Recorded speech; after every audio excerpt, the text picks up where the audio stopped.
محمد افضال صاحب اور عمیر انجم صاحب، یہ دونوں کی طرف سے ایک ہی ملتے جلتے سوالات ہمیں آئے ہیں، تو میں لے لیتا ہوں سوال انشاءاللہ۔ انہوں نے درود ابراہیمی کے حوالے سے ہم سے سوال کیا کہ درود کے حوالے سے رسول اللہ صلی اللہ علیہ وآلہ وسلم پر مومنین کو حکم ہے کہ درود پڑھیں، آل پر درود پڑھنے کے لیے اللہ تعالیٰ نے حکم ارشاد نہیں فرمایا اور نہ ہی مومنین کو کوئی حکم ہوا،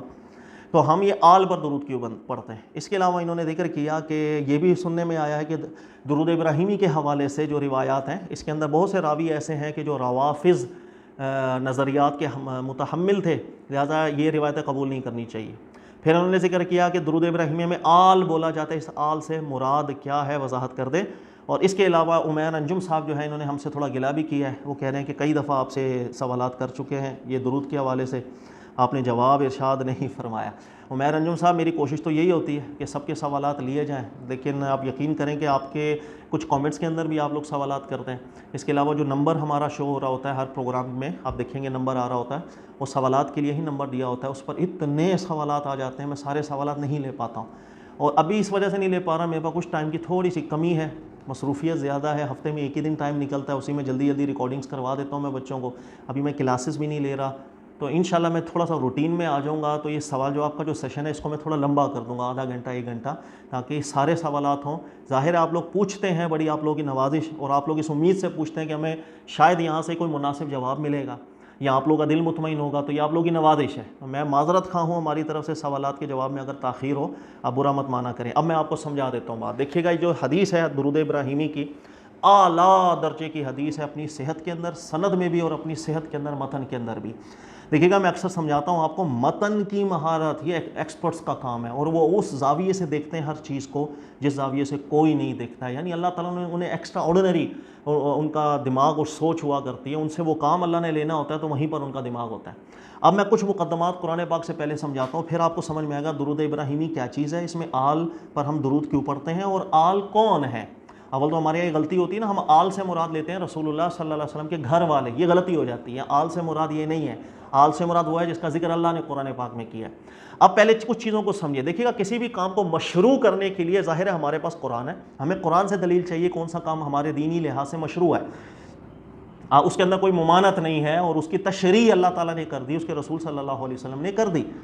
نمبر 1 دیکھیے گا اللہ تعالیٰ نے سورہ ارشاد فرمایا یا ایھا الذین آمنوا صلوا علیہ وسلموا تسلیما، ایمان والو رسول اللہ صلی اللہ علیہ وسلم پر درود آپ بھی پڑھو، سلام بھی پڑھو۔ اللہ تعالیٰ اور اس کے فرشتے درود بھیجتے ہیں اپنی شان کے لائق رسول اللہ صلی اللہ علیہ وسلم پر، ایمان والو تم بھی درود پڑھو۔ اب اس آیت میں پہلے دیکھیے گا اللہ تعالیٰ نے اپنا ذکر کیا کہ ہم درود پڑھ رہے ہیں، تو درود کی جو مشروعیت ہے وہ یہیں سے ثابت ہو گئی۔ اگر آگے کا کوئی حکم ہمیں نہ بھی ملتا، لیکن ایک مشروعیت جسے ہم کہتے ہیں صلاۃ کی مشروعیت، وہ یہیں سے ثابت ہو گئی کہ اللہ نے ذکر کر دیا ایک کام، وہ ممنوع ہوتا تو اللہ ممنوع کام تھوڑی کر رہے ہیں اللہ اپنا فعل ذکر کر رہے ہیں، تو اس فعل کو ایک تشریح حوالے سے ہی ذکر کر رہے ہیں۔ تو پہلی بات اللہ نے ذکر کیا ہم درود پر اپنی شان کے لحاظ صلاۃ کر رہے ہیں، فرشتے کر رہے ہیں، مومنین آپ بھی کرو۔ اس آیت کے 3 حصے بنا لیں، اللہ کا درود پڑھنا، فرشتوں کا پڑھنا، اور امت کو حکم ہونا کہ رسول اللہ پر آپ درود پڑھیں۔ تو رسول اللہ صلی اللہ علیہ وسلم پر درود پڑھنے کا حکم ہمیں اس آیت سے پتہ چل گیا، ہمیں اس آیت میں یہ بھی پتہ چل گیا کہ امت رسول اللہ صلی اللہ علیہ وسلم کے لیے درود پڑھے، اس کی تشریح تو ہو گئی، اس کے مطلب ثبوت ہو گیا، لیکن رسول اللہ صلی اللہ علیہ وسلم کے علاوہ کسی اور کے لیے اگر میں درود پڑھوں گا، اس آیت پاک میں اس کی وضاحت نہیں ہے، اس آیت پاک سے اس کی تشریح ہمیں سمجھ میں نہیں آئے گی۔ اب دیکھ دوسری آیت اسی سورہ کی، سورہ احزاب کی، آپ دیکھیے گا اس میں اللہ تعالیٰ نے ارشاد فرمایا هو الذی یصلی علیکم وملائکتہ لیخرجکم من الظلمات الی النور وکان بالمؤمنین رحیما، اللہ اپنی شان کے لائق سچے مومنین پر صلاۃ بھیجتے ہیں، اور اللہ کے فرشتے بھی صلاۃ بھیجتے ہیں، اور اللہ تعالیٰ سچے مومنین پر رحم کرنے والا ہے۔ اب اس آیت مبارکہ میں اللہ نے وہاں پر رسول اللہ صلی اللہ علیہ وسلم کے درود پڑھ کر اس چیز کی مشروعیت کو اللہ تعالیٰ نے ثابت رکھا، دوسری جگہ پہ اللہ نے فرمایا مومنین پر بھی اللہ تعالیٰ صلاۃ بھیج رہے ہیں۔ تو 2 چیزوں کا مشروع ہونا تو ہمیں ان 2 آیتوں سے سمجھ میں آ گیا، ایک ہے رسول اللہ صلی اللہ علیہ وسلم پر درود، ایک ہے پوری سچے مومنین پر درود، 2 چیزوں کی مشروعیت قرآن سے مل گئی۔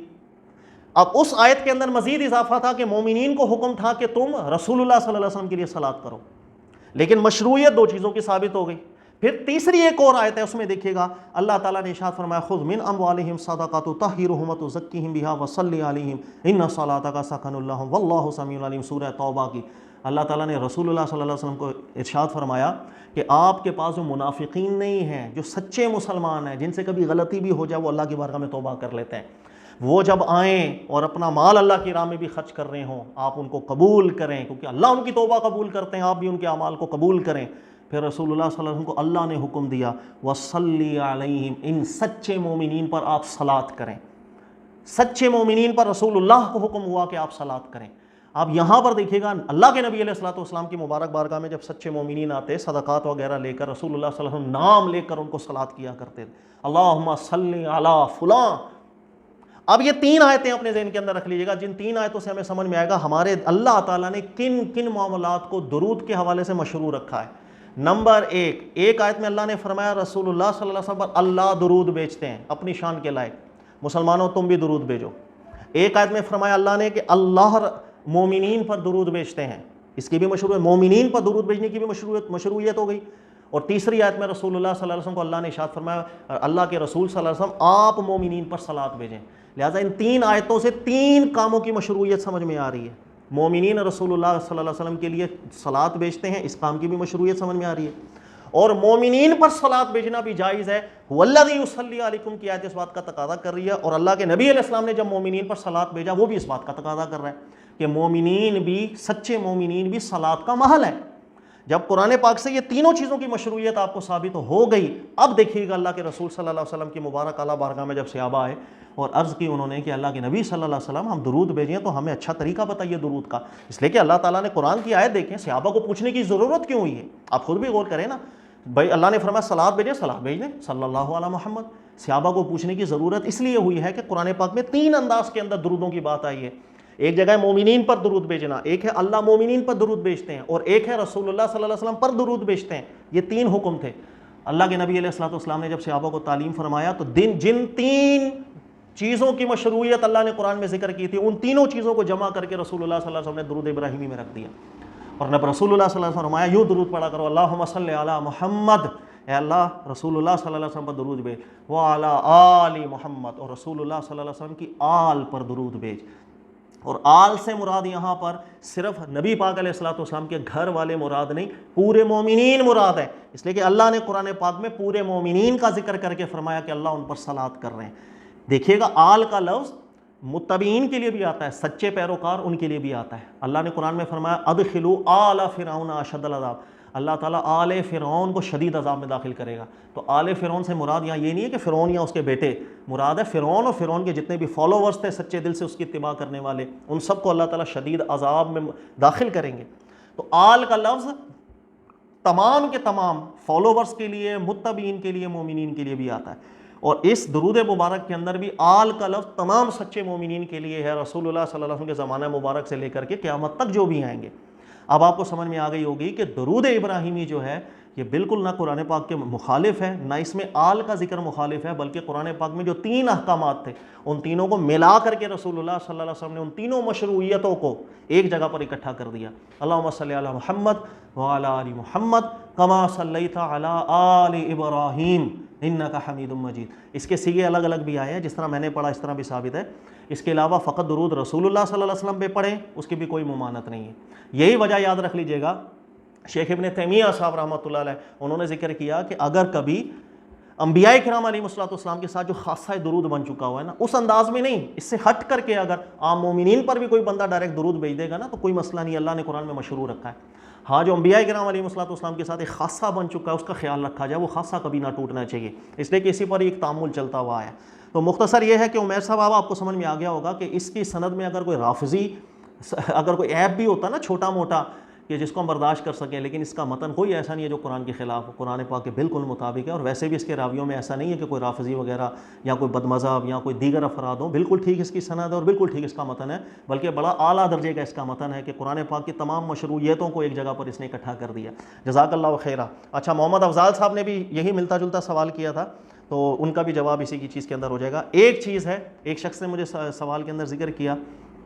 درود کے حوالے سے، لیکن ان کی تھوڑی لینگویج اچھی نہیں تھی، وہ تھوڑی بدتمیزی والا سوال تھا، تو اس کو میں نے لیا ہی نہیں۔ تو عمیر انجم صاحب میں یہ بھی ذکر کر دوں کہ کئی دفعہ میں ایسے سوالات بھی نہیں لیتا ہوں کہ جس کے اندر لینگویج ٹھیک نہ ہو، اور وہ سامنے والا بالکل ایک فضول قسم، پھر وہ بار بار میسیجز بھی ہمیں کر رہے ہوتے ہیں موبائل پہ، میرا سوال نہیں لیتے، میرا سوال نہیں لیتے، تو ہم کئی دفعہ ادباً ذکر بھی کر دیتے ہیں کہ سوال کے لیے ایک اپنا تھوڑا سا اخلاق اچھا کر لیں گے، مجھے سوال لینے میں پریشان، مجھے نہیں آتا ہوگا جواب، میں نہیں جواب دوں گا، سیدھی سی بات ہے۔ میں نے دوبارہ ذکر کر رہا ہوں، کوئی دنیا نہیں بدلنی، میں نے کوئی دنیا میں انقلاب نہیں لے کے آنا۔ اگر میری کسی چیز پر اسٹڈی ہوگی میں ذکر کر دوں گا، اسٹڈی نہیں ہوگی یا کچی اسٹڈی ہوگی یا آدھی چیز کی اسٹڈی، میں جب بھی اس چیز کا جواب نہیں دیتا جب تک مجھے کسی موضوع کے اوپر بالکل اپنی طرف سے ایک اطمینان پیدا نہ ہو جائے۔ اس اطمینان کے باوجود بھی میں اس چیز کا ہزار دفعہ اقرار کرتا ہوں کہ انسانوں غلطی ہوگی، میری طرف سے وہ غلطی ہوئی ہے، شیطان کی طرف سے ہوئی ہے۔ اگر میں ٹھیک نکلوں گا تو وہ اللہ کی طرف سے ایک فضل سمجھا جائے، اور کسی کو بھی میری غلطی کے اوپر انتباہ ہو بالکل بچ جائے، کوئی اندھی پیروی نہ کرے۔ اللہ تعالیٰ میں سمجھنے کی توفیق دے۔ جزاک اللہ خیر۔